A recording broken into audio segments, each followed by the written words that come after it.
Já vai começar a gravação. Começou. E aí, vamos lá. Então, vamos lá, falando do material da semana passada, né? De terça-feira passada. A gente viu aqui, a gente começou, né? A ver. Entrou mais alguém. Olá, Christian, boa tarde. Boa tarde, professora. E aí, a gente começou a ver, então, né? Na última aula, a definição que F é um conjunto de pares ordenados x e y que define a função de A em B. Claro que tem toda essa parte aqui de notação com a função que a gente vai ver hoje. Aí a gente começou a traçar os pares ordenados, mostrando a relação de dependência entre as variáveis. Isso tudo foi feito na semana passada, mas de forma intuitiva, tá? Dentro dos probleminhas. E hoje a gente vai ver mais a parte mais teoria ainda, um pouco mais teórico, tá? Olá, Yasmin, boa tarde. Boa tarde, professora. Eu entrei antes por causa que estava difícil de entrar. Tá, não tem problema não. De qualquer forma, agora eu vou voltar a gravar as aulas, tá? Porque tem muita gente que já está no presencial e não está conseguindo mais assistir. Aí eu tô gravando tudo, tá? E aí, vamos lá. Então, a gente tem aqui, a gente começou a ver essa parte bem intuitiva, tá? Montando os pares ordenados, vendo as dependências entre as variáveis, né? A relação de dependência. Essa parte aqui a gente ainda não viu de notação, vamos ver hoje, que é essa parte de definição mais chatinha. A gente vai focar hoje, então, nos pré-requisitos de função, com um pouco mais de rigor e um pouco mais de teoria mesmo, sem ser tão intuitivo como foi na aula passada, que foi a primeira aula. Aí a gente já viu um pouco da representação por conjunto, por fórmula no plano cartesiano, também com aqueles problemas iniciais de forma bem intuitiva.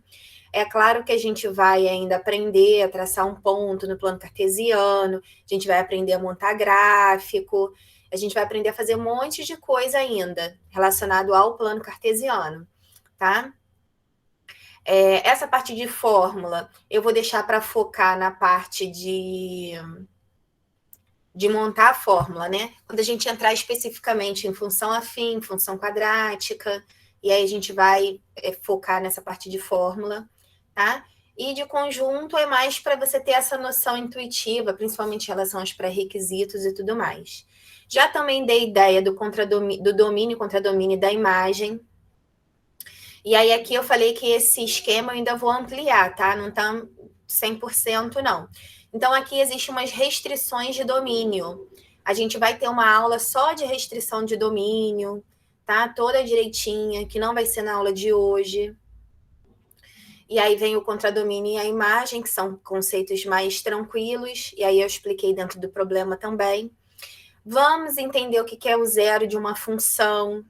Ainda faltou colocar aqui valor numérico de uma função. Hoje a gente vai falar de valor numérico, e eu não coloquei ainda, vou colocar aqui nesse esquemão, valor numérico de uma função. O que é o valor numérico, né, de uma função? Que é muito importante. E é toda uma análise de gráfico depois que vocês aprenderem a montar o gráfico, né? Vem intervalo de crescimento e decrescimento, valor máximo, valor mínimo, estudo do sinal, toda essa parte dentro gráfica, né? Análise do gráfico. Hoje a gente vai ver um pouquinho de gráfico na parte de domínio e contradomínio já, tá? Mas quando eu falo análise gráfica, o mais importante são essas coisinhas aqui, esses itens. Então, vamos lá, agora que o material já está bonitinho, que eu vou atualizar lá naquele post mesmo, tá? Onde eu botei a aula da semana passada. Vou encaixar esse material aqui. Ele não tem exercício, então eu não me preocupei em adiantar nada, tá? Relação de dependência entre as grandezas, função, noção intuitiva, que foi aquela questão, né, que eu dei da mercadoria do copo, da água de coco e da mercadoria. Aí a gente viu aqui, né, que, por exemplo, se cada copo de água de coco custa R$3,50, só relembrando assim por alto, tá? Vou fazer uma leitura dinâmica nesse material. Se cada copo de água de coco custa R$13,50, então 2 copos custam 7, 3 custa R$10,50, 4 custa 14, e assim vai, colocando aqui todos os dados da tabela. A gente diz que o A é o domínio. Isso não significa que elementos que não estejam aqui não possam ser representados. Por exemplo, se eu quiser comprar, né, 20 copos de água de coco, é lógico que eu vou pagar R$70. Então, eu vou escrever o 20 aqui e vai ter o 70 aqui. A questão não é essa. Então, quem é o domínio? O A é o domínio. Se a gente está considerando aqui o A, o conjunto dos números naturais, incluindo zero, né? Porque se eu não vender nada, eu não ganho nada, né? Então, aqui todos os números naturais podem estar representados. Como eu falei, 20 copos de água de coco, 0 copos de água de coco. Se eu quiser comprar 100 copos de água de coco, vai estar ali representado. Qualquer número natural está ali representado. E o que vai acontecer com o contradomínio?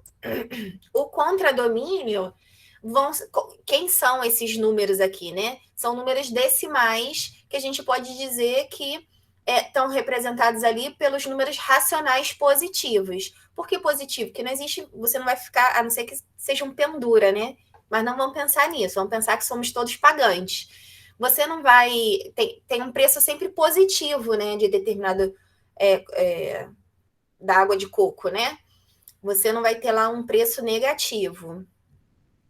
E aí, só que 4,50, por exemplo, se a gente fosse considerar o conjunto dos números racionais, né, incluindo aí os decimais, 4,50 é um valor racional, só que ele não vai representar nenhuma dessas opções, tá vendo? De valor de água de coco, porque você não vende uma fração de um copo. Você vai vender um copo, 2 copos, 3 copos. Então, apesar de 4,50, de R$18 também aqui, ó, no meio entre 17,50 e 21, serem valores racionais, eles não representam valores de copos de água de coco, tá? E aí, o que a gente diz, né? Diferenciação. Então, da onde sai essa função, a gente chama de domínio, relembrando, né? Aonde chega essa função, que é esse conjuntão B que eu coloquei aqui de vermelho, é o contradomínio, incluindo esses valores aqui, incluindo todos esses valores, 3,50, 7, 10,50, 14, 17,50 e tudo mais, e os 4,50 e 18 também. Isso tudo é o contradomínio.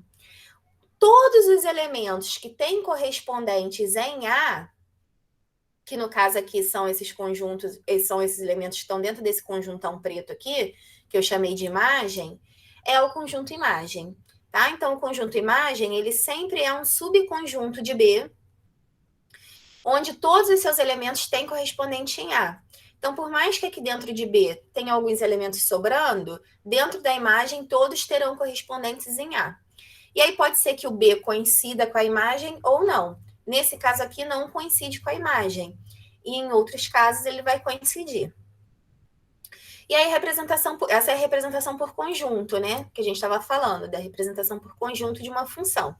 A representação por fórmula, a gente tem que ver se tem uma conta que atende, uma única conta que vai atender, vai ser criada uma relação entre aqueles valores, né? Então, no caso aqui, ó, se você pegar o número de copos e multiplicar por 3,50, você vai ter o valor a pagar. Então, existe uma relação entre o preço e o número de copos. Essa relação, essa conta, que aqui eu organizei desta forma, tá? Só invertir, porque é assim que a gente coloca sempre o y primeiro e depois a função, a equação que representa a função, né? Então, a gente vê que o y, ele depende do número de copos. O valor a pagar, ele depende do número de copos. Então, ele é uma função do número de copos. E essa função é dada por essa fórmula, tá? Nesse caso. E a gente já viu também na aula passada, como eu disse, só estou repassando, que de acordo, depois que a gente monta a fórmula, né? Que é essa formulazinha aqui, a gente pode resolver diversos probleminhas, inclusive com a quantidade de copos que não estão presentes aqui, né? Que foi o que eu falei para vocês inicialmente. Então, aqui tem quanto Maria gastou com o vendedor de água de coco em determinado mês, se ela comprou 22 copos de água de coco. É só eu colocar 22 aqui, inclusive isso é o valor numérico da função, que a gente, não sei se tem em algum momento eu botei a definição, mas eu vou procurar, vou encaixar, tá? E aí vou botar lá 22 no lugar do x, E aí vou escrever, então, 3,50 vezes 22, e vou fazer a conta, vai dar R$77. Ao mesmo tempo, se eu quiser saber se o vendedor arrecadou, se eu sei que ele arrecadou 147 e eu quero saber quantos copos, isso significa que o valor Y foi dado, que é o valor, 147 é só substituir, vai cair numa equaçãozinha de primeiro grau. Aqui você passa esse 3,50 para o outro lado dividindo. Dividiu, você vai ter a quantidade de copos, então, que foi vendida naquele determinado dia. No caso, 42 copos, tá? Então, toda função que tem duas variáveis, dado uma variável, você consegue achar o valor da outra.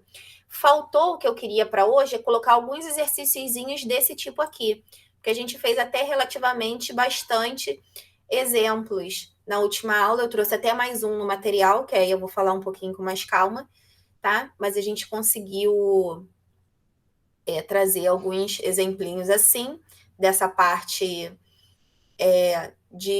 desse estilo aqui assim, e eu não estou achando aqui nos meus materiais mais exercícios. Eu tenho que procurar, eu queria começar com esses exercícios hoje. Vamos ver se eu vou achá-los, né? Tudo depende de achar os exercícios. Mas aí eu vou colocando aqui para vocês. E aí vem aqui, ó, representação no plano cartesiano dessa situação, né? Aí eu estabeleci os pares ordenados, tá vendo? Que vem lá da definição de função. Coloquei lá 1 e 3,50, 2 e 7, 3 e 10,50. Vocês vão aprender a marcar isso no gráfico. E deu esses pontinhos aqui, que aí eu marquei bonitinho lá no Excel que eu tinha falado para vocês, né? Ó, o 1. Que loucura é essa aqui? Ó. Ih, gente, desorganizou alguma coisa aqui. Esse gráfico tá errado.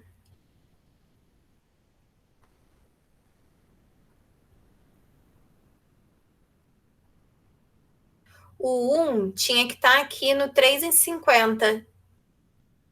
Eu devo ter feito alguma coisa errada. Eu vou refazer esse gráfico antes de postar lá na plataforma. Ainda bem que eu não postei. Eu mudei tanto linha de grade, tudo nesse gráfico, que desconfigurei a função, tá?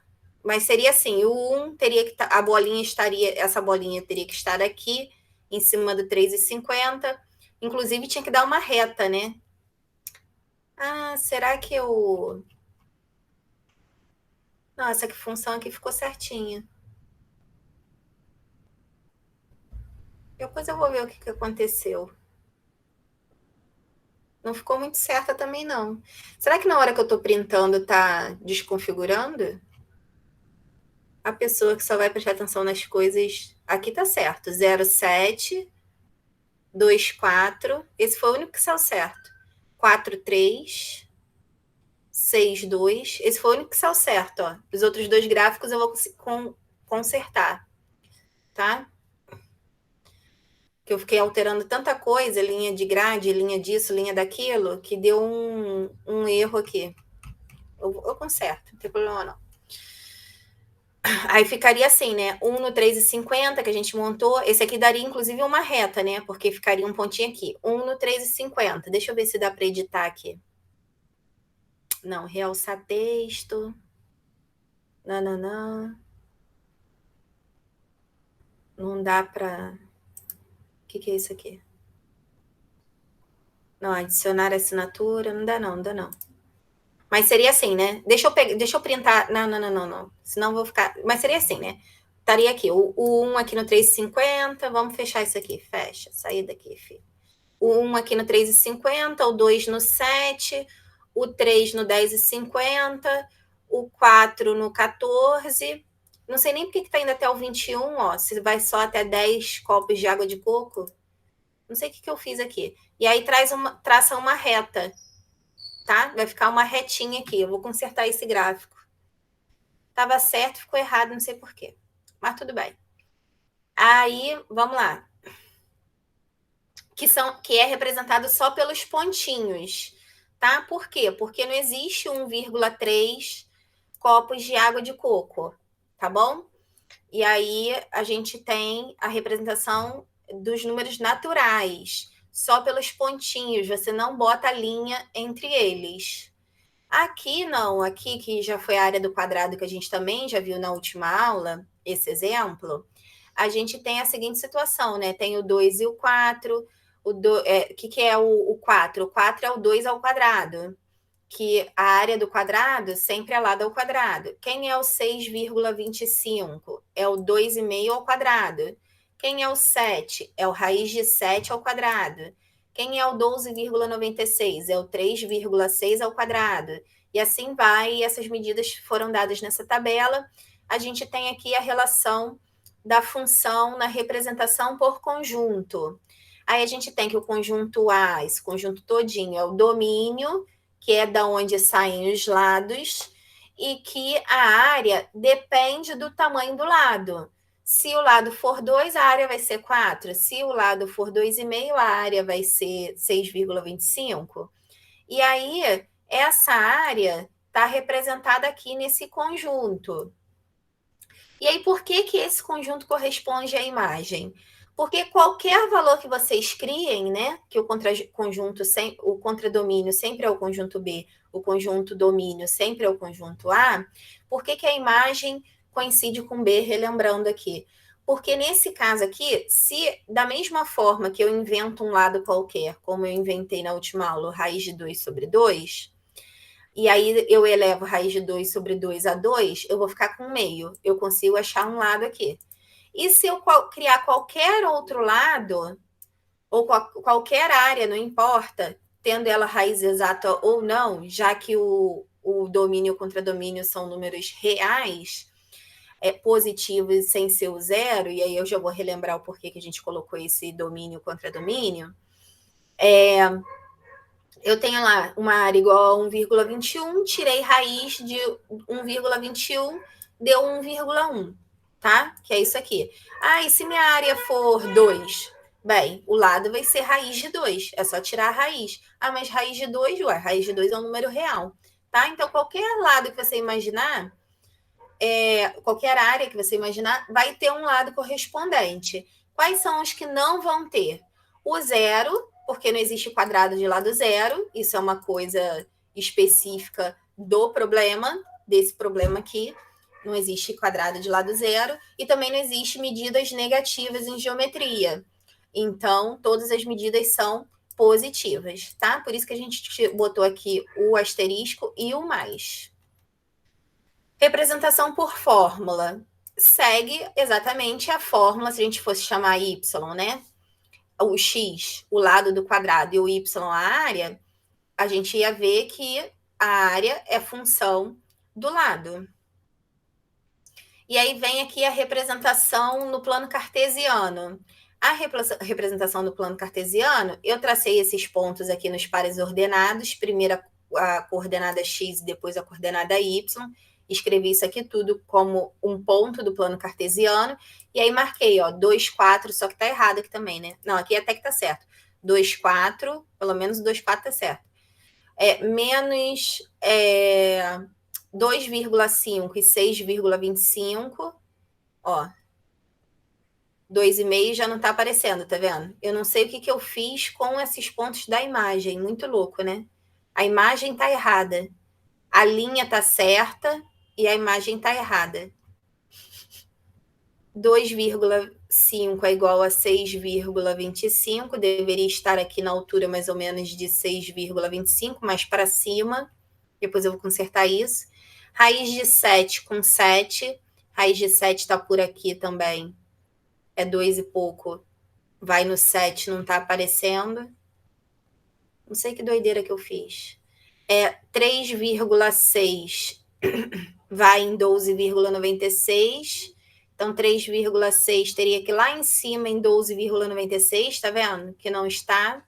Esse gráfico aqui também tá errado, eu vou consertar, prometo. E vamos lá. E esse daqui foi o último que eu já me consertei na última aula, né? O último mostrando domínio e imagem. Então, a gente tem lá a representação por conjunto. Aí a gente viu que a medição do tempo, nada da temperatura, nada tem a ver, não tem como montar uma fórmula, né, para representar essa função. Sendo A o domínio, porque, relembrando, né, esse problema, ele marcou de 2 em 2 horas a temperatura, então seria 0, 2, 4, 6, 8, 10, 12 até 24. As temperaturas eram todas aleatórias, era o que estava marcando no termômetro naquele momento. E aí sim, B é o contradomínio, que é o valor das temperaturas marcadas, e B vai coincidir com a imagem. Por quê? Porque não existem outras temperaturas marcadas, tá? Só existem essas, porque foi marcada nesses horários, ponto e acabou.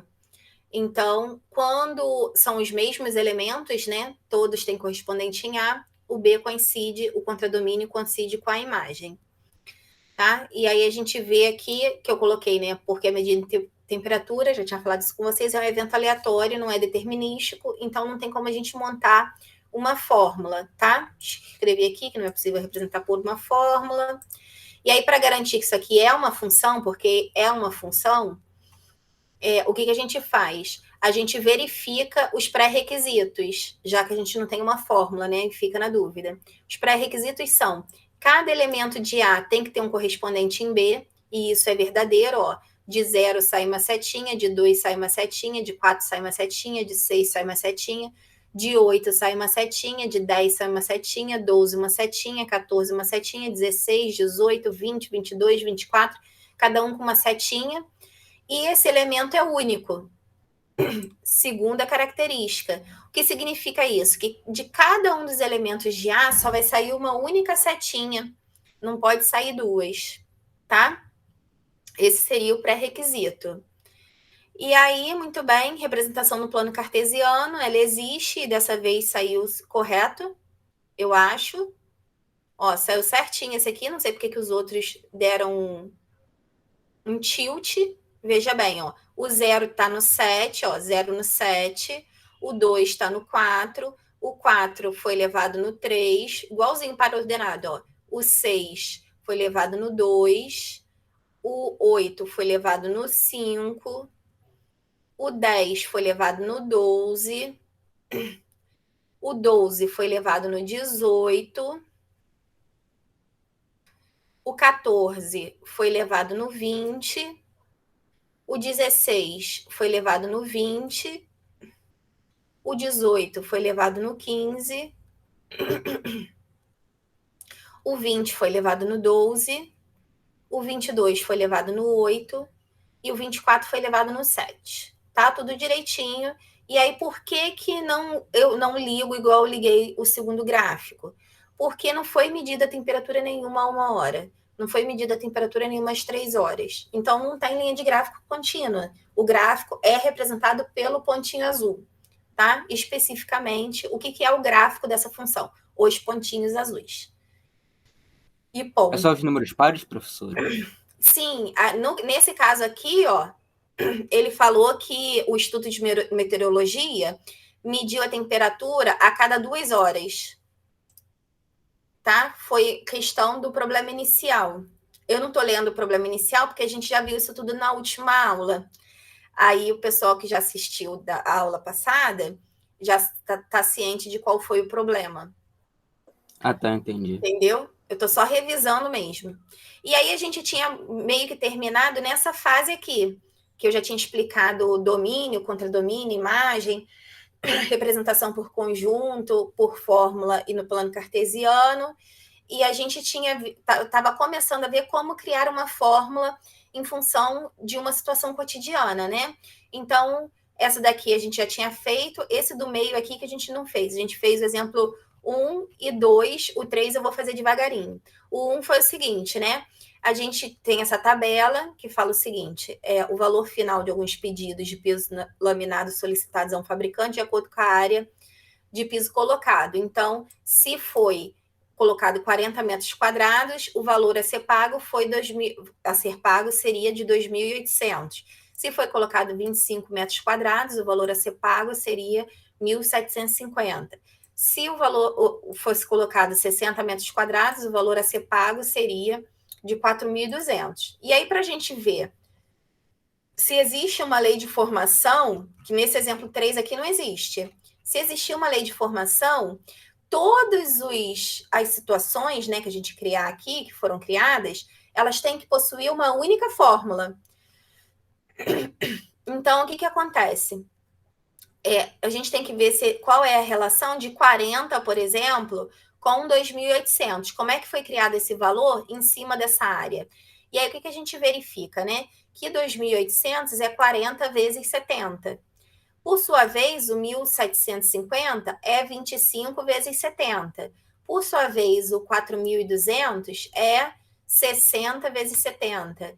Por sua vez, o 9.800 é 70 vezes 140. Por sua vez, o 12.635 é 180,5 vezes 70. Tá? Então, o que aconteceu? O valor sempre vai ser a área vezes 70. Então, o valor depende da área. É uma função. E qual vai ser a fórmula dessa função? Se eu chamar o valor de y e a quantidade de x, o y vai ser igual a 70 vezes x. Essa é a lei de formação dessa função. Era isso aqui que a gente estava vendo antes de terminar a aula. Que eu queria começar com exercícios que eu não achei ainda. Achei vários outros, mas desse aqui não. Eu vou tentar achar agora, mas não sei se eu vou conseguir. Ou qualquer coisa eu adianto, deixo vocês fazendo um exercício e vou catar eles aqui. Qual será o valor de um pedido, pelo menos para que vocês façam eles hoje, né? Eu acho que eu vou fazer isso. Eu vou catar ele enquanto vocês fazem outros exercícios. Qual será o valor do pedido de 100 metros quadrados desse piso e de 250? A partir do momento que a gente criou a lei de formação, a gente fica livre para desenvolver aqui qualquer valor de x e qualquer valor de y, né? Se a gente tem que é 70 vezes o valor do metro quadrado, né? É só a gente fazer 70 vezes o valor do metro quadrado aqui e aqui a gente vai ter o valor final. E se ele quiser saber quantos metros quadrados foram colocados e te der o preço final, o que você vai substituir, na verdade, é o valor do y, que é o y que está representando o valor, e aí vai ter lá 70 vezes x, o 70 multiplicando x vai para o outro lado dividindo, é uma equação de primeiro grau, dividiu vai dar 80 metros quadrados, tá? O exemplo 3, eu vou pular porque foi o que a gente fez.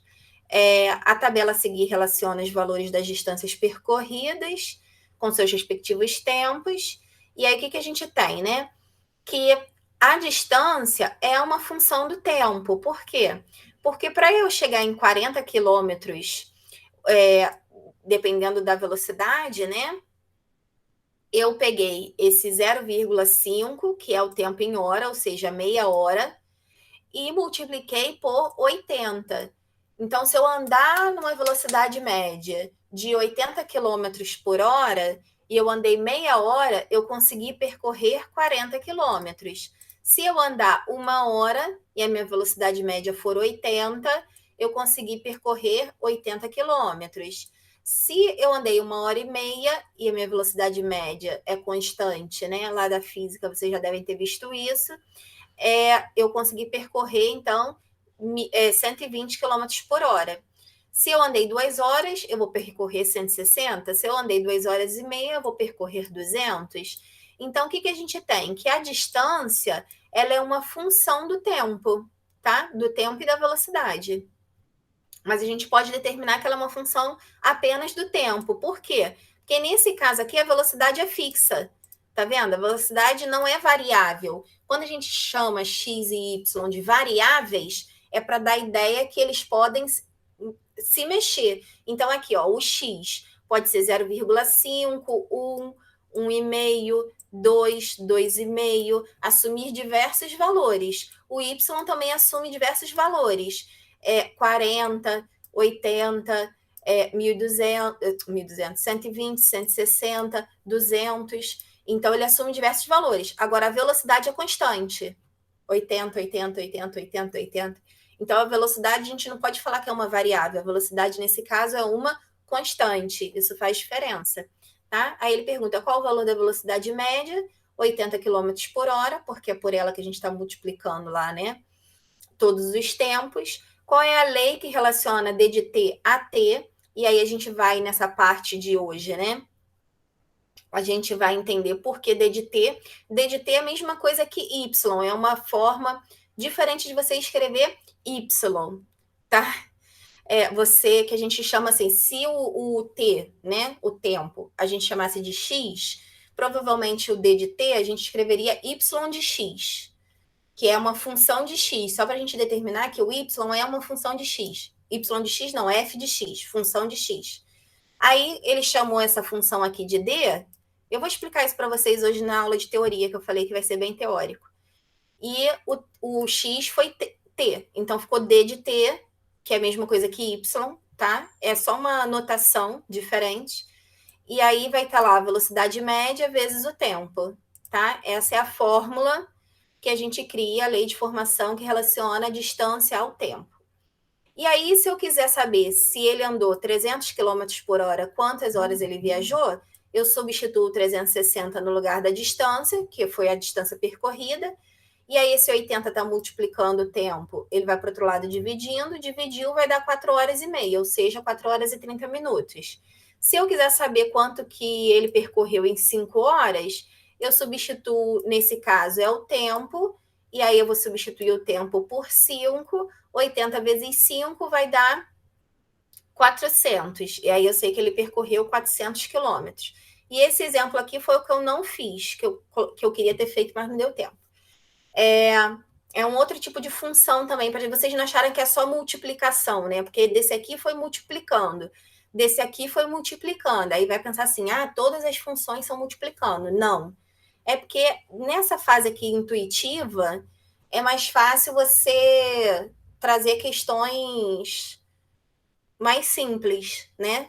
E as mais simples são só as de multiplicação.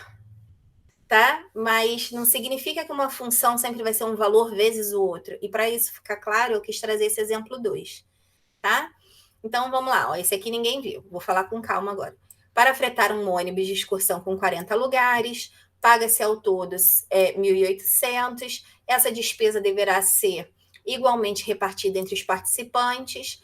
Para calcular a quantia que cada um deverá desembolsar Y, para gastar e dividir o preço total pelo número de passageiros X. Isso ele está falando o seguinte, o valor que cada um vai dar depende do preço total, que é fixo, que é 1.800, que é o valor do frete do ônibus, pela quantidade de passageiros que vão ser levados. Porque um ônibus de excursão, apesar dele ter 40 lugares, ele não precisa ir lotado, tá? Apesar do valor ser o mesmo. Então, se ele for lotado, se forem as 40 pessoas, né? Tá aqui, ó.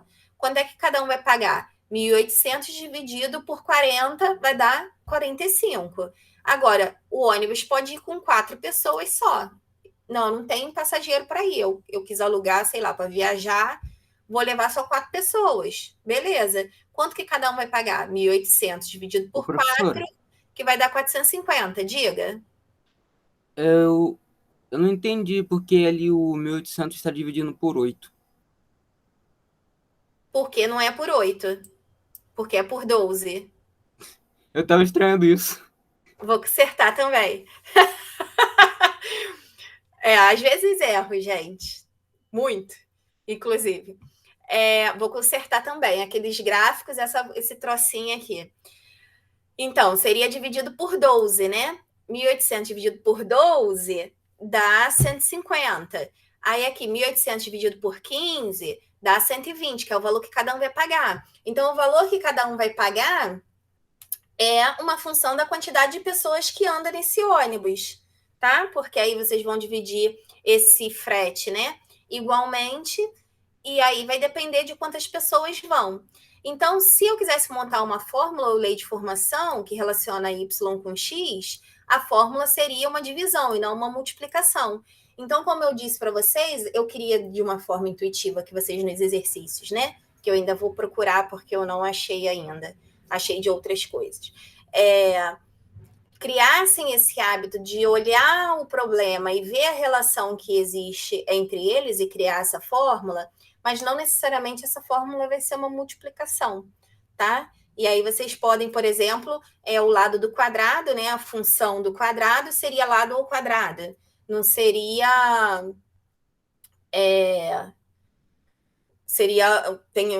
que a gente chama de função exponencial, né? Que tem um expoente. exponencial não, função quadrática, perdão, Deus me perdoe. O que exponencial, o expoente está o x, que é o expoente. Ela é quadrática porque ficaria x ao quadrado. Então, ela está sendo representada por uma função que não é uma multiplicação propriamente dita, tá? É uma potência. Quis falar potência, falei função exponencial. Aqui é uma divisão, então não é uma regra ser uma multiplicação na hora que vocês forem fazer o exercício, tá? Só que é bem tranquilo, eu não vou colocar uma questão difícil para vocês quebrarem, ficarem quebrando a cabeça e não identificar qual é a relação que existe entre os números, tá? Não é isso que me interessa. Eu vou colocar umas coisas bem tranquilinhas. Só falta achar esses probleminhas aqui, já vou achar. E aí tem lá, né? Se viajou 5 passageiros, quanto cada um vai pagar? A gente sabe que é 1.800 dividido por 5, 360. Se cada um pagou 180, quantos passageiros fizeram a viagem? Eu estou dando o valor aqui de Y, né? Substituindo Y aqui por 180. Se eu colocar aqui 1 embaixo, vou fazer a multiplicação cruzada, vai dar 180 vezes X, 1.800 vezes 1, vai ficar 180x igual a 1.800. E aí, esse 180 que está multiplicando, vem para cá dividindo, vai dar 10, tá? Aí todo mundo fala assim, mas isso aí eu consigo resolver de cabeça. Eu sei que são 10, ok. Mas nem toda, se for uma equação de segundo grau, você não vai conseguir identificar de cabeça. Por isso que a equação de primeiro grau sempre é mais simples. Então, normalmente, você consegue fazer de cabeça. Uma função exponencial, nem sempre você vai conseguir fazer de cabeça. Então, a gente está dando o processo, né? É dado x, substitui o x, calculo y. É dado y, substitui o y, calculo x. Esse é o processo geral para qualquer tipo de função, tá? Seja ela facinha igual a essa ou uma mais difícil. Tá certo? E aí, fechei aqui. Eu queria ter começado com uns exercíciozinhos, mas eu vou procurar. No. E aí, vamos lá. Ih, já entrou mais gente aqui. Matheus, deixa eu anotar isso, senão vou me perder. Ó Senhor. Cadê meu caderno? Meu filho vive metendo a mão nas minhas coisas. Vou anotar no caderno dele, de dinossauro. Depois eu passo essa limpo. Bonitinho. Ai, meu Deus. Cadê uma caneta? Vamos lá. Ele vai botar na última folha, senão ele vai ficar triste.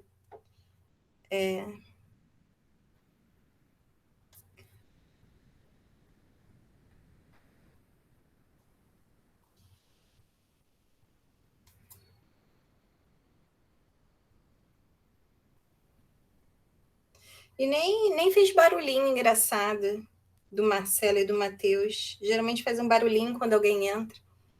Matheus, Marcela, a Sabrina também estava aí. Tá? Dessa vez não fez barulhinhos. Muito bem. E aí é isso. Aí o que a gente vai ver, né? Aí agora eu vou estar compartilhando o Paint, porque eu vou começar a dar um sprintzinho, que a gente vai começar na parte mais teórica do teórico do teórico. Tá? Vai ficar um pouco mais teórico, depois eu acho o exercíciozinho para vocês. Deixa eu já ajeitar aqui. Para eu compartilhar já direitinho.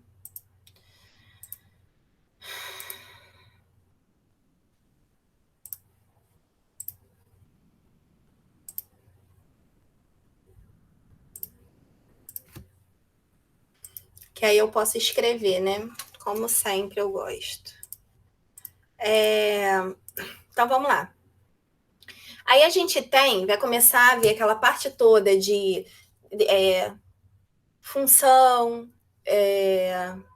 definição de função. Hoje a gente já vai dar uma atenção um pouquinho especial à notação.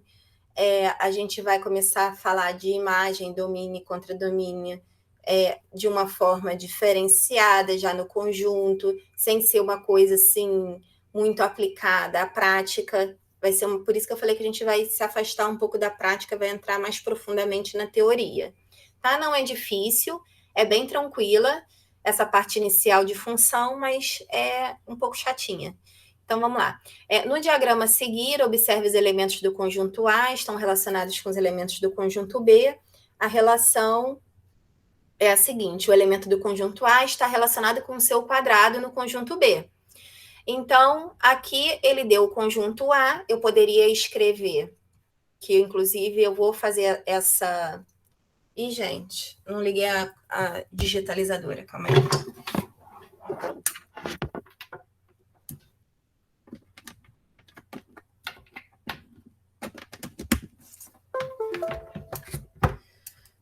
Vamos lá, agora foi. Vai estar lá assim, digamos que você tenha um conjunto A. O conjunto A vai ser dado. Aí o conjunto A é o conjunto 0, menos 1, 7, 3 e 4. É esse conjuntinho aqui que está representado nesse diagrama.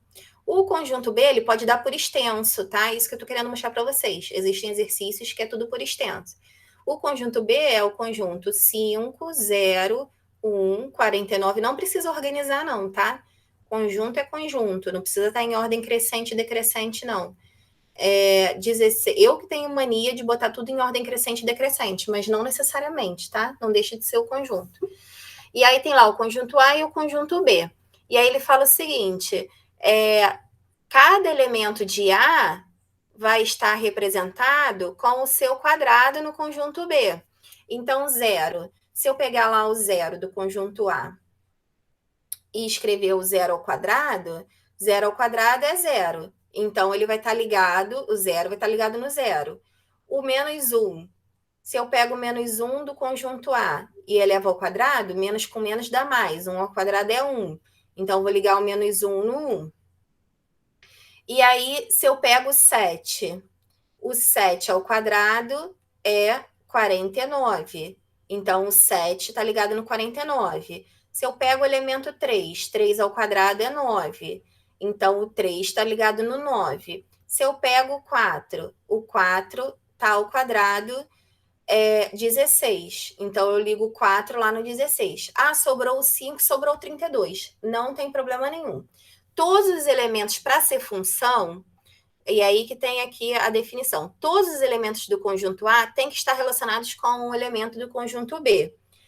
E esse correspondente ele tem que ser único. Então, cada um tem um.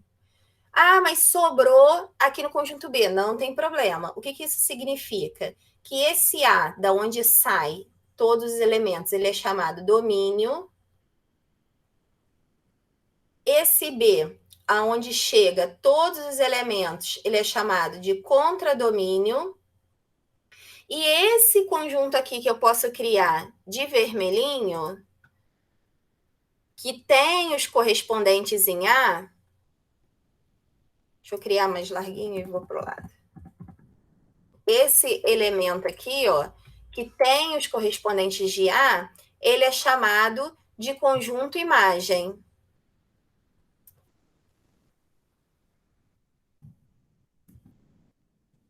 Eu vou até substituir lá no meu original. Estou com o caps lock ligado. Conjunto imagem.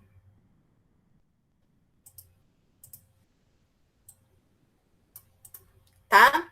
Isso que quer dizer domínio, contradomínio e conjunto imagem. E isso aqui vai ser uma função, porque o que precisa, né, o pré-requisito para ser uma função é que todos os elementos de A estejam relacionados a algum elemento do conjunto B e que esse elemento seja único.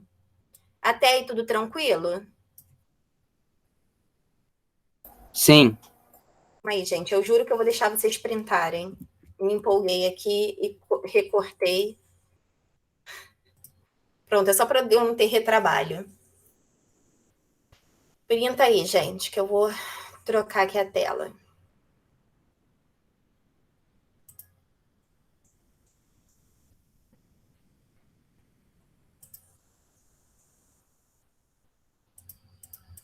Professora, já tirei o print. Tá ótimo. E aí, ó, vamos continuar aqui, ó. Representando essa função por F, observamos que ela relaciona elementos de A com elementos de B. Aí, esse daqui é a parte da notação, tá? Toda função, não necessariamente F. F é genérica, F de função mesmo, tá? A gente vai, né? Sai de um conjunto A, leva esse elemento num conjunto B. Isso é a parte de notação, ó. F que vai de A em B. Isso significa a função f que associa elementos do conjunto A com elementos do conjunto B. E aí, normalmente, complementando aqui, né, essa notação, já que a gente já começou a falar de notação, o que a gente faz? A gente pega um x e leva num elemento y. Isso aqui é uma notação mais genérica. Se você tiver duas funções, imagina que você tenha um gráfico. Isso futuramente vai acontecer. Você vai ter um gráfico do plano cartesiano, só para que isso fique claro. Tá? Aí aqui o plano cartesiano, só para vocês entenderem, terem uma noção.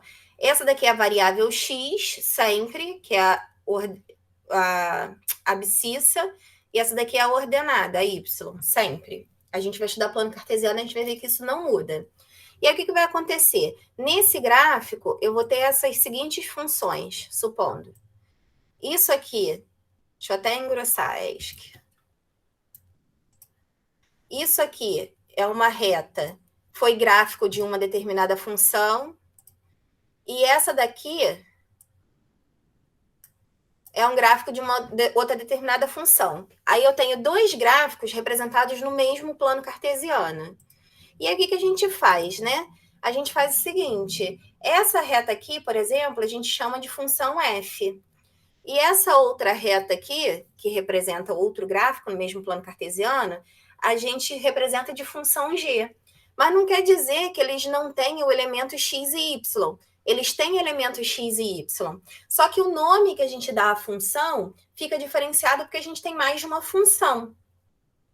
Então, nesse caso, a gente deu para a função azul o nome de f e para a função verde o nome de g. Mas ela continua associando pontos de x a pontos de y, tá? Então, o que significa isso? Aqui, ó, aí eu vou botar de fininho de novo, ó.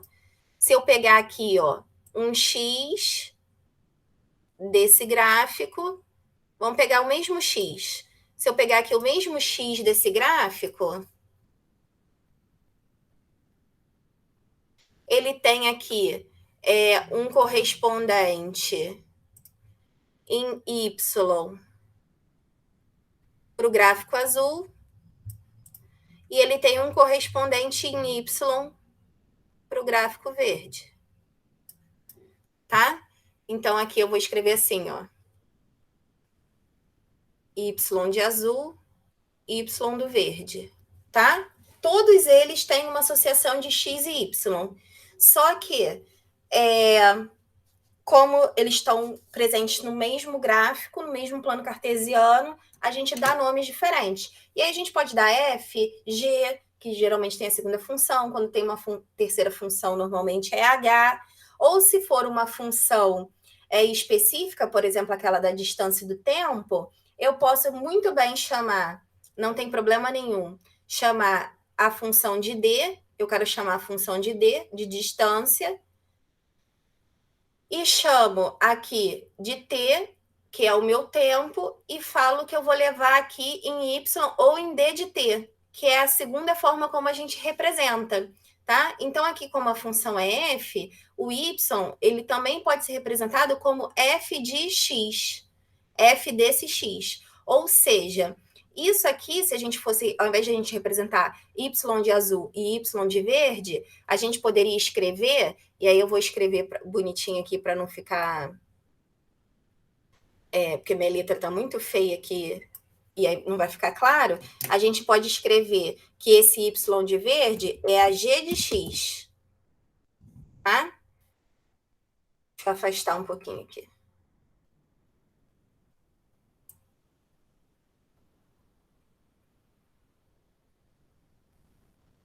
Olha como é que fica muito mais bonito, digamos assim, né? Essa é a g de x, o mesmo x, tá vendo? E essa é a f de x.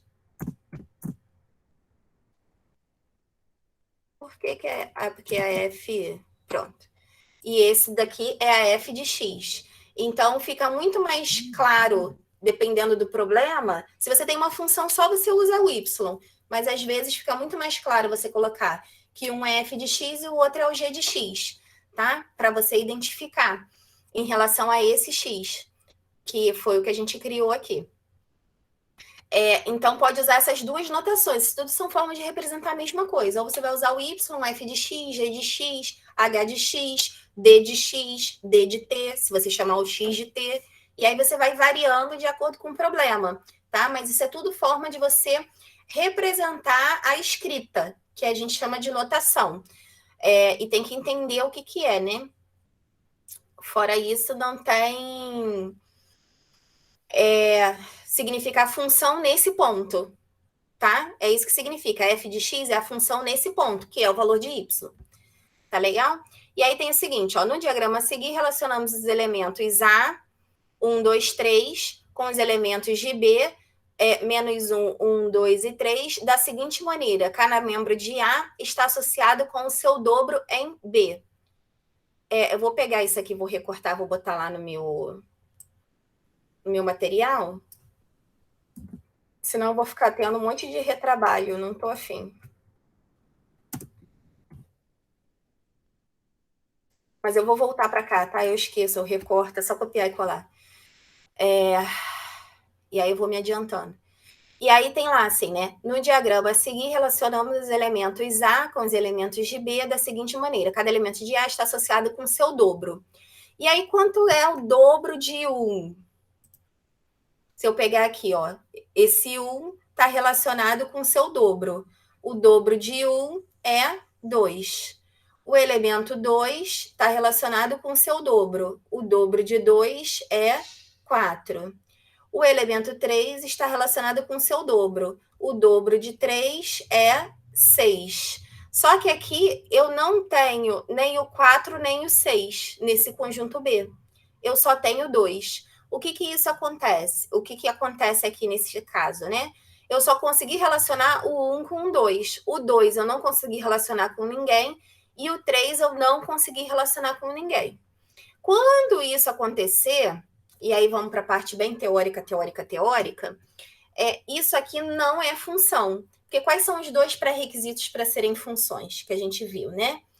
Todos os elementos de A têm que ter um correspondente em B. Nesse caso aqui, eles não têm correspondente. Não existe nenhuma função de A que associa esses elementos, todos eles, em B. Porque o 2 está vazio e o 3 está vazio. Então, aqui não vai ser função. Quando não é função, não adianta só a gente falar assim, então não é função, então é função. A gente mesmo viu naqueles exemplos práticos o seguinte, por exemplo, a gente está fazendo lá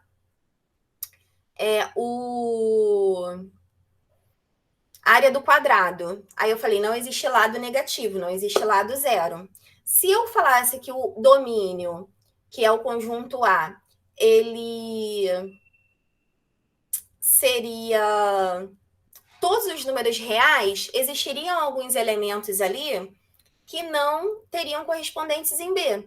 Porque, por exemplo, os números negativos, não existe lado negativo, não tem área. O lado zero não tem área, tá? Então, o que ia acontecer? Não ia ser função. Aí a gente faz o seguinte, só que tem critérios específicos, tá? Tem conta para fazer, por isso que a gente precisa de uma aula inteira para isso. Não é função, legal.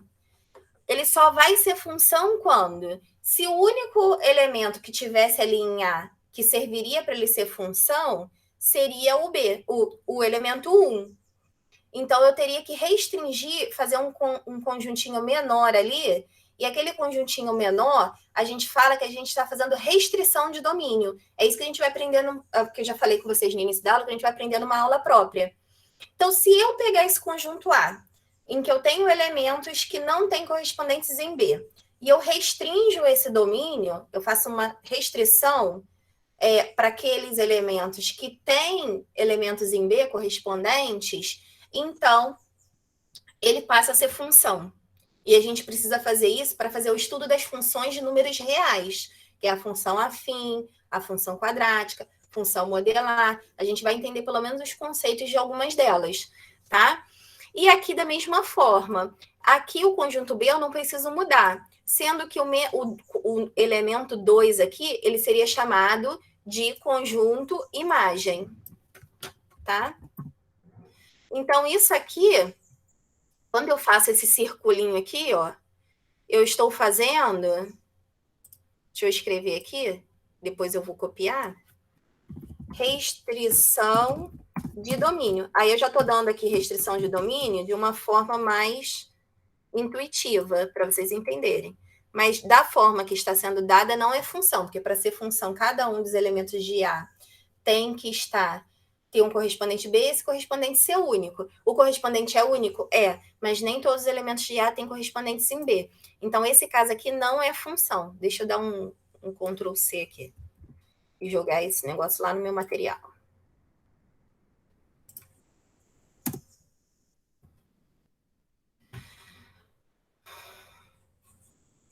Muito bem.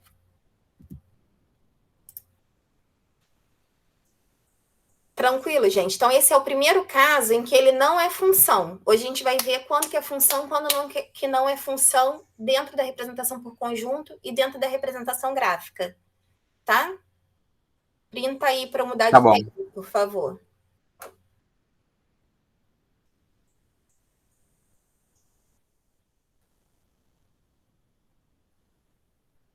Printaram?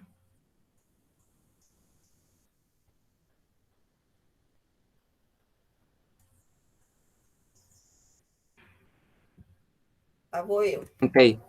Beleza. Aí, o que a gente tem? Ó? Segundo exemplo, para a gente verificar se é função ou se não é função. A gente vai estar sempre pensando aí se é função ou não é função, é função ou não é função, parte teórica mesmo. No diagrama a seguir, relacionamos os elementos A, 8, 9, 10, 11, 12, com os elementos de B, 0, 1, 2, 3 e 4, da seguinte maneira. Cada elemento de A está associado ao resto da divisão dele por 4, que está em B. E aí, o que a gente tem aqui, né? A gente está falando o seguinte, ó, 8. O resto da divisão é isso aqui, ó, 8 dividido por 4. 8 dividido por 4 dá 2, resto 0. Então, eu vou associar o 8 ao seu resto, que é o 0, tá vendo? O 9. 9 divididos por 4 dá 2, resto 1. Então, eu vou associar o 9 com o resto da sua divisão, que é o 1. O 10 eu vou dividir por 4, aqui continua dando 2, o resto passa a ser 2. Vou associar o 10 com 2. O 11 vou dividir por 4, vai dar 2, resto 3. Vou associar o 11 com 3. O 12 dividido por 4, vai dar 2, vai dar 3. O professor não sabe fazer conta, resto 0. Aí eu vou associar o 12 no 0. Maravilha. E aí eu fiz essas associações aqui, né? Foi feita, não fiz não, que eu copiei de um livro. Note que esse exemplo, nós temos uma função de A em B. Por quê? Todos os elementos de A têm correspondentes em B. E, além disso, esse correspondente é único. Ele é único, ó. De 8 sai uma seta só, de 9 sai uma seta só, de 10 sai uma seta só, de 11 sai uma seta só, de 12 sai uma seta só. Ah, mas lá no B recebeu 2 setas. Não tem problema. O B pode tudo. Vocês repararam que no contradomínio pode tudo. No domínio é que não pode. E aí, para complementar, quem é esse carinha aqui? Qual o nome desse conjunto? Me falem aí.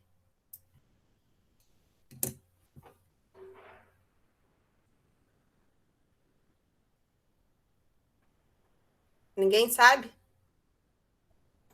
Racionais? Não, é o conjunto imagem. Por que ele é o conjunto imagem? Porque A é o domínio, que é da onde saem todos os elementos. O conjunto B é o contradomínio, é o conjunto que recebe todos os elementos. E o conjunto imagem é aquele que também está recebendo os elementos do domínio, mas que tem os correspondentes em A. O número 4 não tem correspondente em A, tá vendo? Então, ele não pertence à imagem. A imagem são todos os elementos que têm correspondentes em A. Deixa eu copiar isso aqui também para jogar lá no meu material.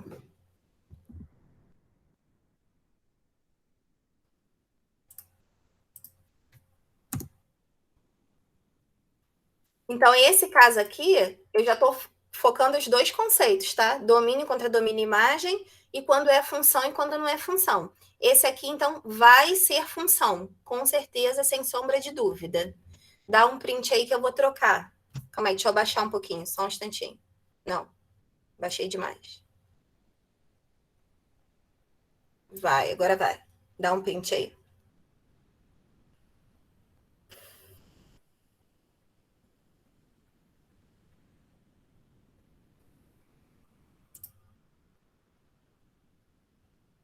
Printei. Maravilha.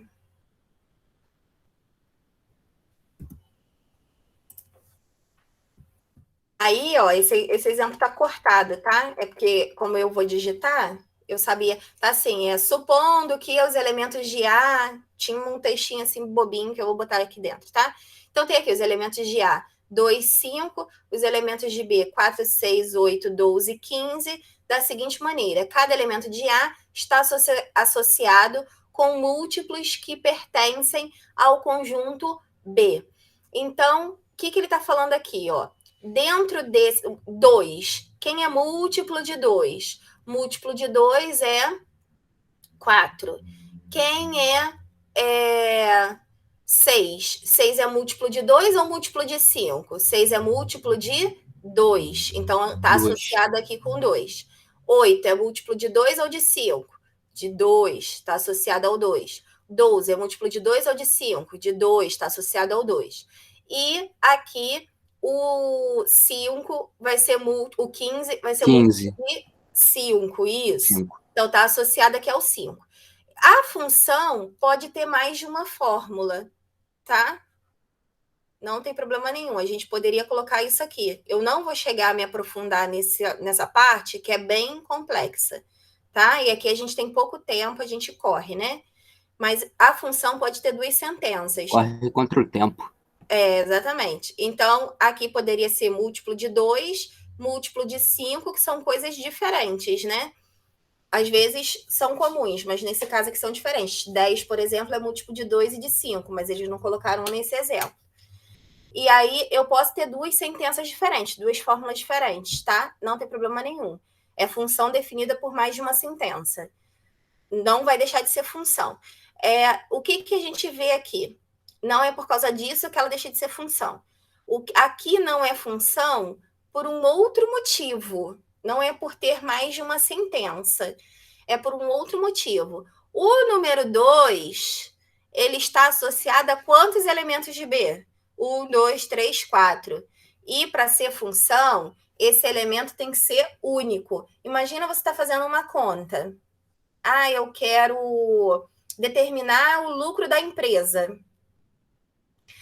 Mas o lucro da empresa, se eu gastar 100 milhões, ele pode ser o lucro 200 milhões, 300 milhões, 400 milhões e 800 milhões. Para um único valor, não faz sentido. Você tem que fazer uma conta de forma que a resposta seja única, para que aquilo faça sentido para você estudar ela. Senão, não faz sentido nenhum você estudar ela se você vai ter múltiplas possibilidades, tá?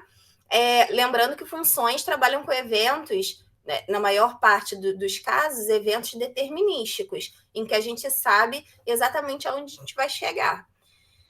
Tá bom? Então, aqui não é função, porque o 2 está tendo várias respostas para uma mesma situação, tá? Por isso que ele não é função. Então, nesse exemplo, não temos a função, porque tem 4 elementos de B com o único correspondente em A. Qual aqui é o domínio? Se fosse função, aqui seria o domínio. Não é função, mas se fosse função, aqui seria domínio. O B seria o contradomínio. E qual seria o conjunto imagem dessa função?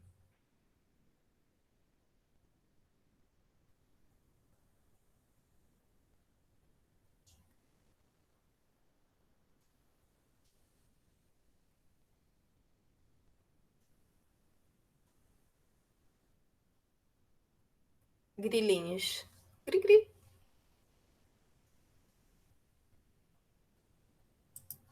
O conjunto imagem, alguém vai responder? Dá para repetir, professora? Quem é que seria o conjunto imagem dessa função? Vou até apertar ESC.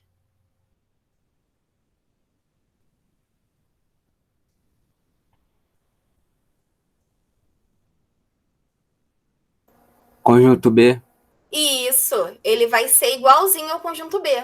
Perfeito.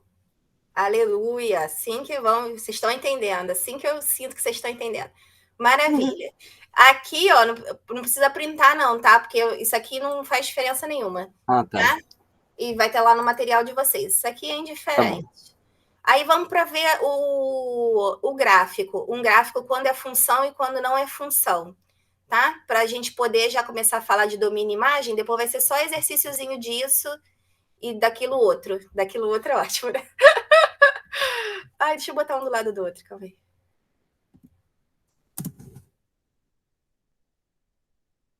Ui, fiz besteira. É aqui. Vamos lá, ó. Vou dar um printzinho aqui, bonitinho. Print screen. Se você tiver um gráfico, a gente tem a seguinte situação. Tá vendo esse gráfico aqui, ó? O gráfico é a linha em rosa. Isso aqui é o plano cartesiano. Quando eu falo de gráfico, é o que representa a função. E no caso aqui seria essa linha em rosa, tá? E aí, se você for observar, cada valorzinho de x tem um correspondente em y. Então, aqui o correspondente y em 0.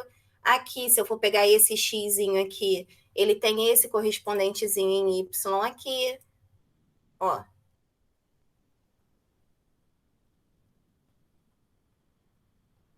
Não consigo fazer a linha reta. Se eu pegar esse correspondente em x aqui. Eita ferro. Ele tem um correspondente em y. Tá vendo aqui, ó? Tudo bonitinho. Se você tiver esse correspondente, esse x aqui, ó. Ele tem um correspondente em y. Ó. Cada x tem um, tá vendo? Ó? Esse x aqui tem um correspondente em y. Esse x aqui tem esse correspondente em y aqui.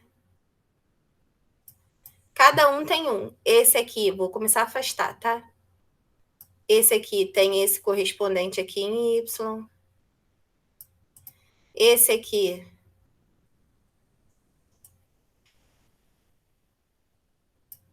vai ter um correspondente em y. E aí a gente vê que ao longo desse eixo x, cada um vai ter um y diferente. Isso vai acontecer também, por exemplo, se eu criar um gráfico deste tipo aqui.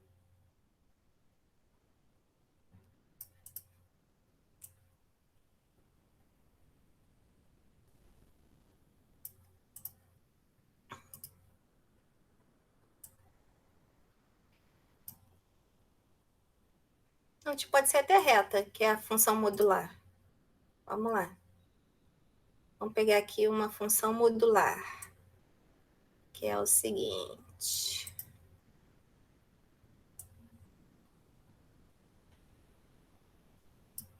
Ó, tem aqui uma função, né? Esse daqui é o eixo x.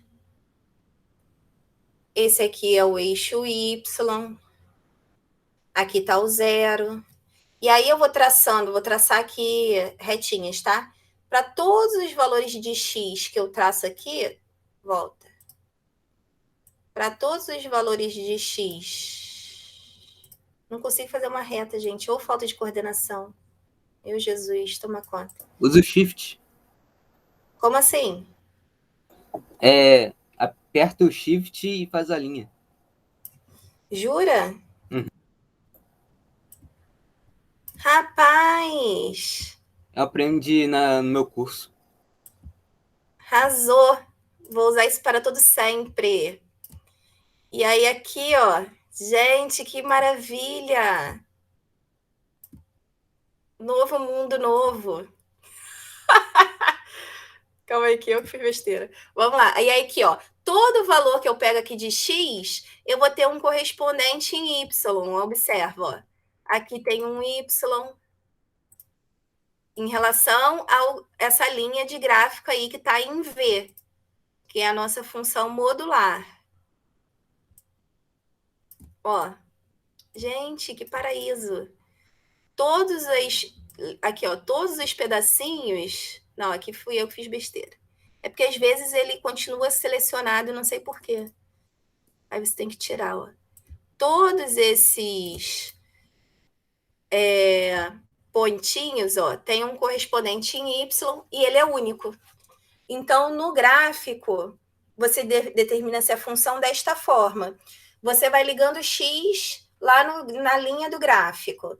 Você acha um correspondente em y e esse correspondente é sempre único? Maravilha, não tem problema nenhum. Inclusive, não teria problema se fosse assim, ó. Inclusive, tá? Se ele tivesse exatamente na mesma linha, seria aquele caso do balãozinho em que você tem lá os dois balãozinhos, por exemplo, assim, o que é a função modular? O que é um número em módulo, né? Estou falando aqui grego, função modular, função modular. O que é módulo de um número? Eu tenho o número 2. O módulo de 2 é o valor absoluto dele sem sinal, que é o próprio 2. O módulo de menos 2 é o valor absoluto dele sem o sinal, que é 2 também. Então, imagine aqui que eu tenho menos 2 e aqui eu tenho 2. Ambos vão ter um valor de y igual a 2. Então, aqui eu tenho menos 2 e o 2. Aqui eu vou ter o 2. E aí, aqui, ó, sai uma setinha para cá. Seria essa representação aqui no gráfico, tá? Essa setinha sai para cá. O menos 2 e o 2, ambos estão ligados a 2, mas cada um só sai uma setinha, ó. Do menos 2 aqui está saindo uma setinha e do 2 está saindo uma setinha. Não importa se o y vai receber a mesma seta. É o mesmo caso desse aqui, continua sendo função, tá? Então, isso aqui é função do gráfico, esse daqui é função do gráfico. Esse aqui vai ser função? Não. Por quê? Por causa disso aqui, ó. Desse x aqui, eu tenho isso aqui, que vai ser um y, mesmo x, né? Eu vou ter aqui dois valores de y. Tá vendo? Então, aqui, ó, para o mesmo x, eu vou ter aqui um y1 e um y2. Aqui, de novo, ó, para esse mesmo x, eu vou ter aqui dois valores de y, ó. Um y1 e um y2. Tá vendo? Então, todas as vezes que você tiver para um mesmo x mais de um valor de y, não vai ser função. E aí ele colocou, depois eu vou escrever isso direitinho, este gráfico é uma função, pois cada valor de x existe um único valor correspondente para y. Este gráfico não representa uma função, pois para x igual a 2, por exemplo, ele marcou só o x igual a 2 aqui.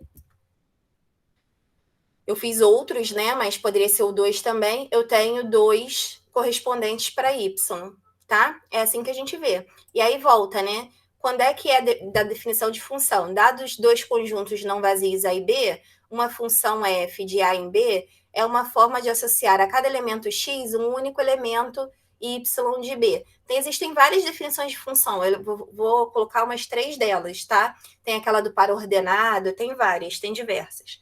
Aí depois eu vou colocando todas elas. Deixa eu dar uma copiada nisso aqui, e vocês podem ir printando também. Eu tirei, né? Mas vou voltar. Calma aí. Prometo que eu vou voltar para a tela.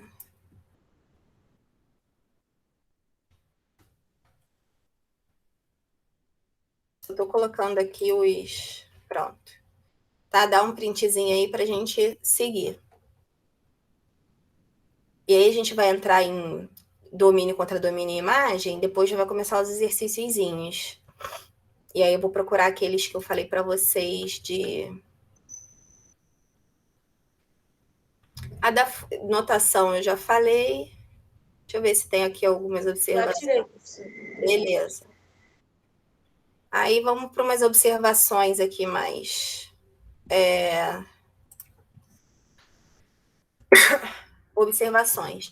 A função f de a em b, conforme diagrama acima, mas é qualquer diagrama, tá? De função. Transforma o elemento x pertencente a A em um elemento y pertencente a B. Essa transformação é representada por y igual a f de x. Aqui está aparecendo aquela segunda notação que a gente já tinha falado lá em cima, que pode ser lida por y é uma função de x ou y é uma f de x, tá? Que é uma função de x, é um resumo, né? F de x. Nesse caso, x é denominada variável independente e y é dada como variável dependente. O que isso significa? Isso significa que... vamos pensar o seguinte. Como é que eu calculo a área de um quadrado? Você tem como calcular a área de um quadrado sem ser dado lado? Não.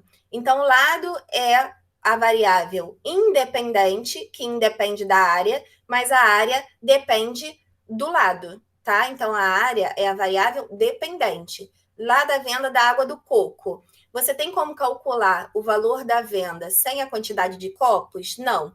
Então, a quantidade de copos é a variável independente e o valor, que é o que você vai pagar lá para o vendedor de água de coco, é a variável dependente, que depende do número de copos. Então, você sempre vai ter duas variáveis, x e y, sendo x sempre a variável independente e y sempre a variável dependente, tá? Isso é importante a gente entender. E aí começam aqui as questõezinhas que eu falei de domínio. Isso aí não precisa printar também não, que eu não escrevi nada, tá? Aí vai ter lá no material.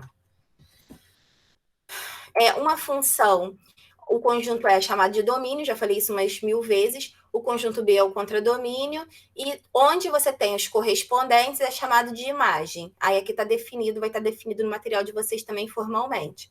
Domínio de X, a gente chama de D, de F, né? Contradomínio CD, imagem IM. Já venho fazendo isso também.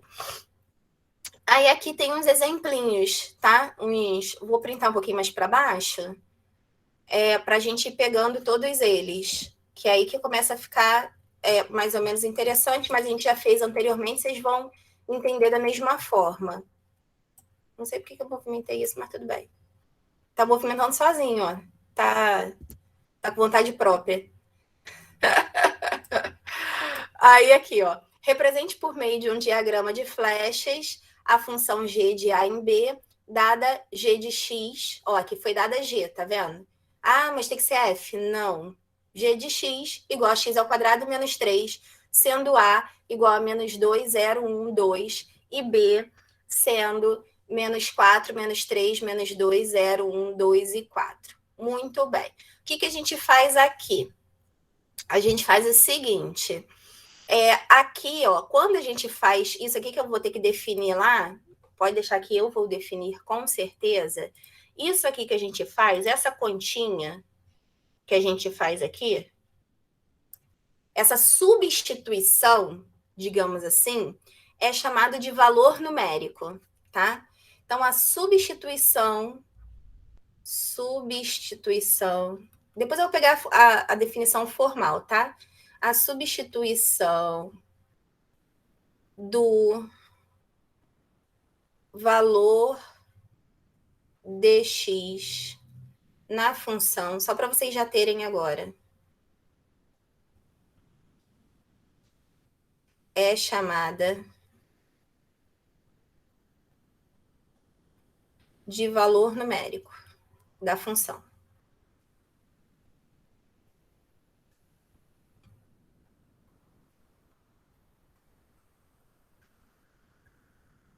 Então, quando você escrever esse conjunto A aqui, ó, menos 2, 0, 1 e 2, aqui no diagrama, menos 2, 0, 1 e 2. E aqui você escreveu todos os elementos de B, menos 4, menos 3, menos 2, 0, 1, 2 e 4. Escreveu todos. O que é o valor numérico da função?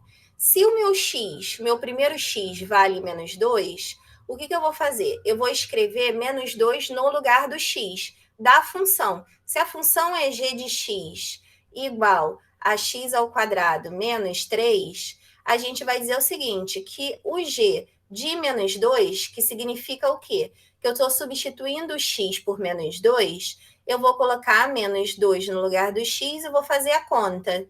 E aí, menos 2 ao quadrado, que aqui está muito mais bonitinho, né? Menos 2 ao quadrado dá 4, e repete o menos 3, 4 menos 3 dá 1.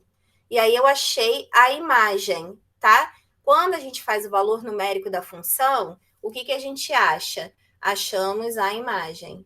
Achamos a imagem da função.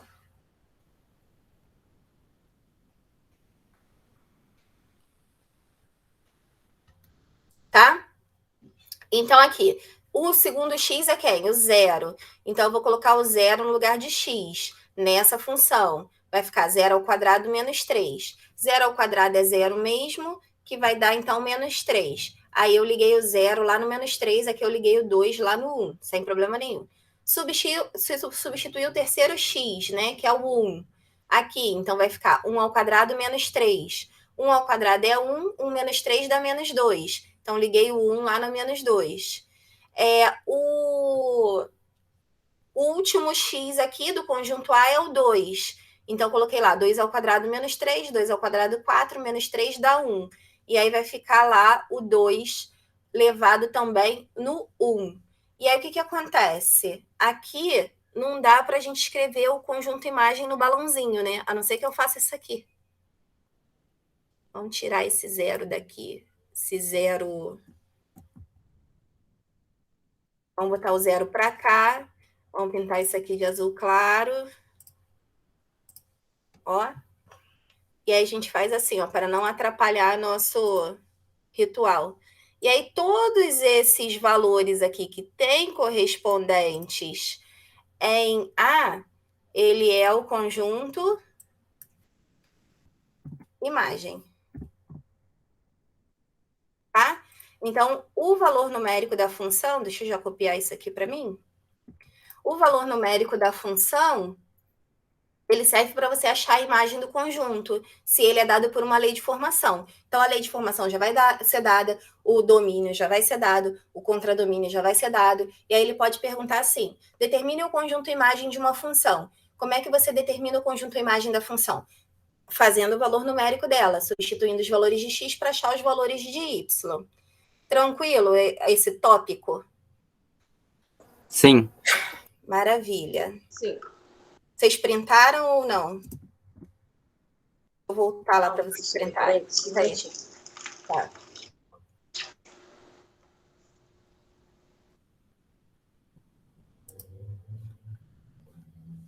Deixa eu dar o meu print aqui para frente também. Calma aí. Deixa eu ver se tem mais alguma coisa para baixo. Tem. Não vou conseguir pegar tudo, não, mas vou pegar uma parte. Não vai ficar muito pequeno. Ah, deixa eu... Já sei o que eu vou fazer. Del. Pronto. Pronto, já tirei. Maravilha. Print screen. Vamos lá. Foi. Aí aqui, ó, o que a gente tem? Outra funçãozinha, né? O conjunto A, o conjunto B, verifique em cada caso se é uma função, em caso afirmativa, determina o domínio, o contradomínio imagem, que já está dando uma misturada nos conceitos, né? Tem aqui as funções, aí ele pede para você determinar se é ou se não é função, e se for, qual é o domínio, contradomínio e a imagem. E aí, o que você faz, né? Nesse conjunto aqui, A e B. Aí você pega que os elementos de A são os x, então você substitui o x aqui, então você vai substituir o menos 1 aqui, ó. Menos 1 mais 1. Quanto é que dá menos 1 mais 1? 0. Deixa eu apontar aqui, né? 0, tá vendo? Ó. Se eu fosse substituir o 0, 0 mais 1. 0 mais 1 dá 1. Se eu fosse substituir aqui o 1, 1 mais 1. 1 mais 1 dá 2. E aí, para todos os elementos aqui, eu achei 0, 1 e 2. 0 está aqui, 1 está aqui, 2 está aqui. Todos eles pertencem ao conjunto B. Então, eu consigo montar aquele diagramazinho levando uma setinha saindo de -1, uma setinha saindo de 0, uma setinha saindo de 1, lá no conjunto B. E aí vai ser uma função, sim, pois todo elemento de A tem um correspondente em B.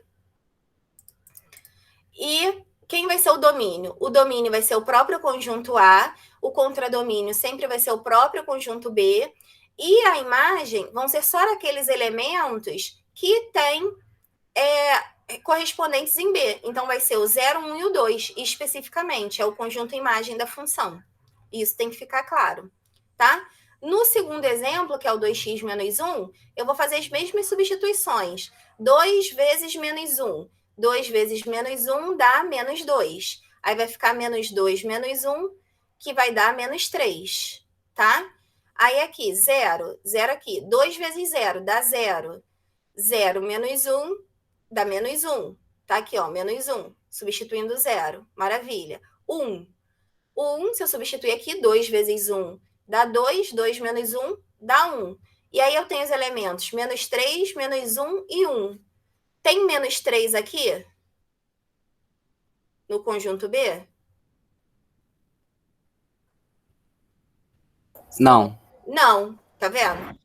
Aí o menos 1 tá. E o 1 está. Mas Sim. o menos 3 não está. Isso significa o quê? Que se a gente fizesse lá o balãozinho e a gente tivesse lá o conjunto A, né? Com os elementos menos 1, 0 e 2, e fizesse lá o outro balãozinho do conjunto B com os elementos de B, com os elementos de B, que são menos 2, menos 1, 0, 1, 2, 3 e 4, o 0 ia estar ligado no menos 1, o 2, o 1, não é 2, é 1, o 1 estaria ligado no 1, mas o menos 1 não ia estar ligado em ninguém. E aí não seria função. Seria função a partir do momento em que a gente fizesse uma restrição de domínio, que a gente vai aprender para as próximas aulas, ainda vai demorar um cadinho, tá? Então, se a gente fizesse uma restrição de domínio, sim, seria função, mas não é função, porque não tem, o menos 1 fica aqui sem elementos em B. E aí não tem sentido falar em domínio em contradomínio. Observa aqui, ó, que ele substitui a partir do momento que ele identifica que o menos 3, aqui está errado, tá? O menos 3 não pertence a B. Se o menos 3 não pertence a B, então isso aqui não vai ser função e não tem domínio contra domínio imagem. Não se fala em domínio contra domínio imagem se não é função, tá? E aí foi parado aqui. Aqui é a continuação do C, tá? Eu botei aqui do lado para caber. A letra C, essa função aqui. Se eu substituir esse x aqui, ó, menos 1 ao quadrado, menos com menos mais 1 ao quadrado, 1. 1 mais 1 dá 2. Tá aqui a continha, tá? Eu vou fazer a continha mais detalhada para vocês. Se eu substituir o 0, vai ficar aqui, ó, 0 ao quadrado mais 1, 0 ao quadrado mais 1, 0 é 0, ao quadrado também, mais 1 dá 1. E o 1, substituindo aqui, 1 ao quadrado é 1, mais 1 dá 2. Tá aqui, ó, 2. E 1 e 2, ó, tanto 1 quanto 2 são elementos de B. Então, eu vou conseguir fazer todas as setinhas aqui, sem problema nenhum. Então, ele vai ser função, sim. Quem é o domínio? Conjunto A. Quem é o contradomínio? Conjunto B. Quem é a imagem? A imagem são os valores que a gente chegou aqui, ó, 1 e 2, só, tá? Não tem mais ninguém na imagem, só o número 1 e o número 2. Função D, f de x igual a 4. Se eu substituir o menos 1 no lugar do x, vai dar o quê? 4. Se eu substituir o 0 no lugar do x, vai dar o quê? 4. Se eu substituir 1 no lugar do x, vai dar o quê? 4. Porque a função não tem x. Ela, no gráfico, dá para vocês entenderem melhor. Ela é a chamada função constante. Tá? A função f de x igual a 4 é essa daqui. Imagina que você tem ali o plano cartesiano, x e y. E aí, a função constante, ela é uma função do seguinte tipo. Ela é uma reta paralela ao eixo x, tá? Isso significa o quê? Que se você pega, por exemplo, qualquer valor aqui de x, ó, vou pegar um valor de x aqui, vou apertar o shift. Vai dar 4. Se essa daqui é 4, vai dar 4. Peguei outro valor de x aqui, vai dar 4. Peguei outro valor de x aqui, vai dar 4. Peguei outro valor de... Não saiu ainda dessa reta. Peguei outro valor de x aqui, 4. Peguei outro valor de x aqui, 4. Peguei outro valor de x aqui, 4. Peguei outro valor de x aqui, 4. Outro valor de x, 4.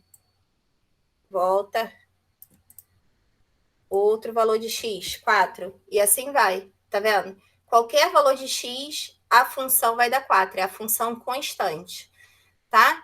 Então, beleza. Se eu substituir o menos 1, como não tem x, vai dar 4, 4, 4. Ok. Qual é o domínio dessa função? Continua sendo o conjunto A. Qual é o contradomínio? Continua sendo o conjunto B. Quem é a imagem dessa função? 4. E 4 pertence a esse conjunto B? Sim. Tá aqui o 4, ó. Não tem problema. Basta que ele pertença ao conjunto, né? Para que ele ganhe lá todas as setinhas. Ah, e como é que ficaria o diagrama? Ficaria aquele caso esquisito, né? Que a gente acha que não é função, confunde, mas é função. Ficaria lá todos os elementos menos 1, 0, 1. Aqui 4, independente dos outros, né? E aqui todas as setinhas sendo ligadas no 4. Mas aí é o que eu falo, de A só sai uma setinha para B, tá? Cada uma é única, apesar de 4 receber as 3. Continua sendo função nesse caso. A função constante, então, sempre vai ser uma função. Dá um printzinho aí para a gente prosseguir, que eu acho que agora a gente já vai entrar nos exercícios, hein? Eu acho. E já acabou a matéria. Vai ter aí 30 minutos só de exercício para a gente discutir.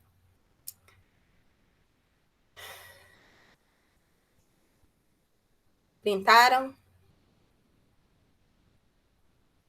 Ah, não, eu acho que falta ainda a parte de verificar domínio e contradomínio no gráfico. Quase, estamos quase lá. Aí. Ó, estamos quase nos exercícios. Vamos lá. No gráfico, onde que a gente vê o domínio? O domínio vai ser onde tem linha de gráfico passando. Então, o que eu falo para você, linha de gráfico? É a linha em rosa. Isso aqui é plano cartesiano. A linha em rosa é a linha do gráfico, tá? É essa de rosinha. E aí, onde é que começa no eixo X, que é da onde sai o domínio, é a linha do gráfico. Nesse caso aqui, sai de 1. E onde é que ela para? Nesse caso aqui, ela para em 6. Então, a gente diz que o domínio dessa função começa em 1, termina em 6. Tá errado isso aqui, tá? Eu vou tirar isso aqui tá errado. A imagem... Não, isso aqui é a imagem. Tô falando do domínio. O domínio, tá certo. O domínio começa em 1 de... Ah, porque eu tô vendo no mesmo gráfico, né? Ele fez essa barrinha aqui. Foi mal, gente. É um gráfico só, com 2 visões.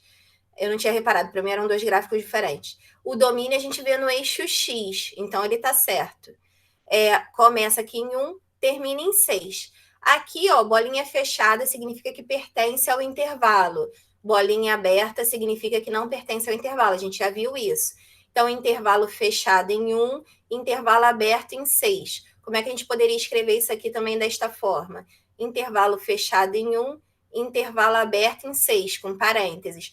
Terceira forma, x é um número real, tá o quê? 1 é menor ou igual que x, porque o intervalo é fechado em 1, menor que 6. Então, é assim que a gente dá um domínio real, tá? Então, o domínio a gente vê no eixo x. Quem é o domínio da função? É claro que se a gente tiver um gráfico daquele tipo da água de coco,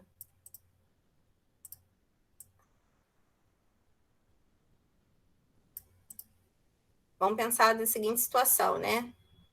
Como é que a gente interpreta os gráficos? Senão fica muito genérico. A gente está pensando ali no intervalo real. Como é que a gente distingue se o intervalo é real ou se o intervalo não é real? Que o intervalo que não é real não vai ter linha de gráfico passando entre ele, tá? Então, por exemplo, aqui, ó. Ih, fiz besteira. É o pincel, eu cismo que é o coisa. Vou botar um pincel grossinho. Não, é só isso aqui mesmo. Então vai isso aqui.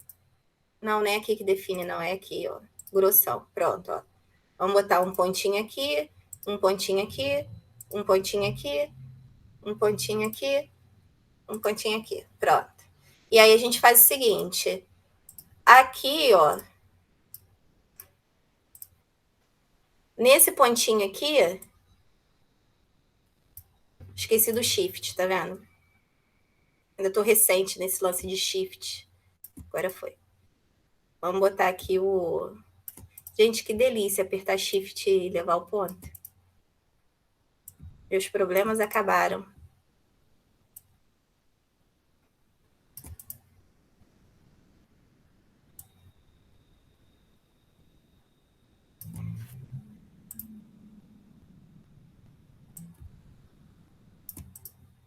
Que lindo, gente.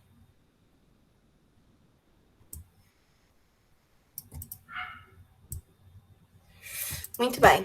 Aí a gente tem o seguinte, ó. Imagina que esse seja aqui, esse número aqui seja 2, 3, 5, 7, 8, sei lá. E esse aqui vai ser o 1,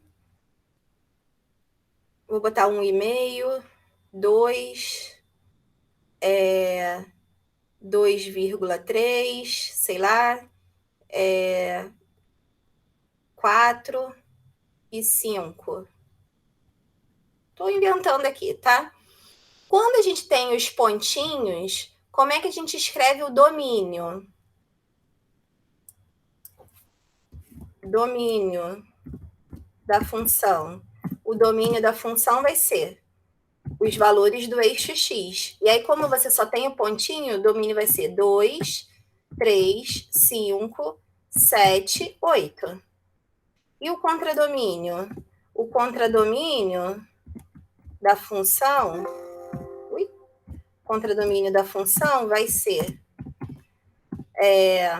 1,5, ponto e vírgula, 2, ponto e vírgula, 2,3. Já expliquei que o ponto e vírgula é para diferenciar o número decimal dos outros números, né?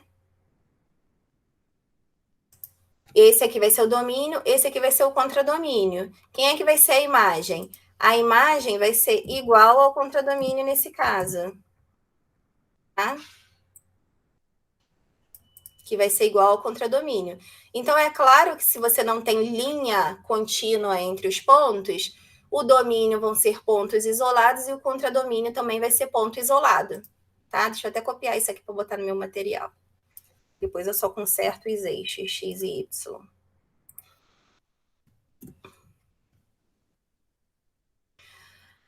Mas, se você tiver linha contínua entre gráfico, ele está representando um intervalo real. E aí, o intervalo real você representa dessas três formas. A mesma coisa a imagem. Se o domínio você vê no eixo X, porque é da onde sai, a imagem é da onde chega. O contradomínio, nesse caso, eu posso dizer até que o contradomínio é real. Tá? Ele pode ser qualquer coisa. O que é a imagem? São todos os elementos que têm correspondente em A. Então, vão ser os elementos de Y por onde passa essa linha rosa de gráfico. E aí, esquece essa linha que eu tracei aqui em vermelho, você vai ver isso aqui, né? Agora, vou até botar de azul, que foi o que ele delimitou aqui, ó, direitinho. Então, aqui, ó, o menor ponto possível do gráfico, o mais baixo, né? Eu não tô apertando o shift, tá vendo? Vou apertar agora. O menor ponto mais baixo do gráfico começa em 1 e o ponto mais alto desse gráfico para em 5. Então, a imagem é de 1 a 5. Como esse pontinho aqui é uma bolinha fechada, então significa que esse intervalo é fechado em 1. Como esse pontinho aqui é uma bolinha aberta, significa que esse intervalo é aberto em 5. E a imagem, ou você vai representar assim, fechado, colchetes para dentro, aberto, colchetes para fora, ou assim, né? Colchetes para dentro aqui, e aqui, parênteses ao contrário é ótimo, né? Parênteses. Sempre o colchetes para fora pode ser representado também com parênteses. Ou você vai dizer que o Y pertence a R, Y sendo a imagem, tal que 1 é menor ou igual, usou menor ou igual significa que pertence ao intervalo, sem igual não pertence ao intervalo. Deu para entender essa parte? Sim, professora. Maravilha. Dá um print aí para a gente... Eu acho que agora são os exercícios. Às 3 horas. Vamos parar para fazer um pouco de exercício.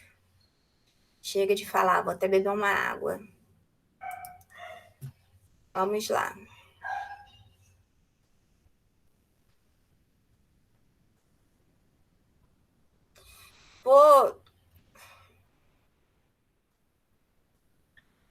Vamos começar um pouco de exercício, depois eu falo. É que só tem um exemplo que fala mais do mesmo, tá? Eu deixo para a próxima aula, estou cansada. Vamos para exercício que a gente já... Vocês já estão prontos para isso já.